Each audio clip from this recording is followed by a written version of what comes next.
বা ইন্ডিয়ান কোন জায়গা থেকে আসছে উনি? কলকাতার ব্যবসায়ী, বাগুইয়াটি থাকে। পরিমল দাদা, উনি হলো ব্যাগের ব্যবসা করে। বসুন্ধরার দামি দামি দোকানগুলোতে উনি ব্যাগ দেয়, চামড়ার ব্যাগ। কিন্তু ওনার ওই মুখ জ্বালাই দিছে ইন্ডিয়ান লোকজন, তো সেটা আমরা আবার ঠিক করতে আসি।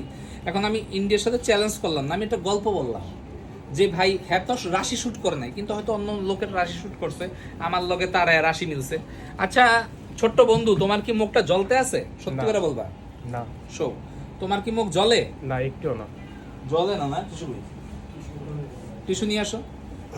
হ্যাঁ, তো মুখ জ্বলে না? জ্বলে না কেন? বিভিন্ন জায়গায় গেলে তো আমরা শুনি এই লেজার করার পর মুখ জ্বলে, পানি মারতে হয়, ঠান্ডা পানিতে মুখ চুবাই দিতে হয়, ঠান্ডা পানির ভাপ দেয়। আমরা তো সারাদিন দেখি আশেপাশে এই বুস্ট করে করে মানুষ পাগল হয়ে যাইতেছে, ঠিক না? কিন্তু আপনি কি বলতেছেন আপনার কোনো জ্বলাপোড়া করতেছে না? না। এটা কেমন সম্ভব? তার মানে আমাদের কাজের কোয়ালিটি ভালো, অথবা নাইলে খুবই খারাপ, যে কোনো কাজই হয় না।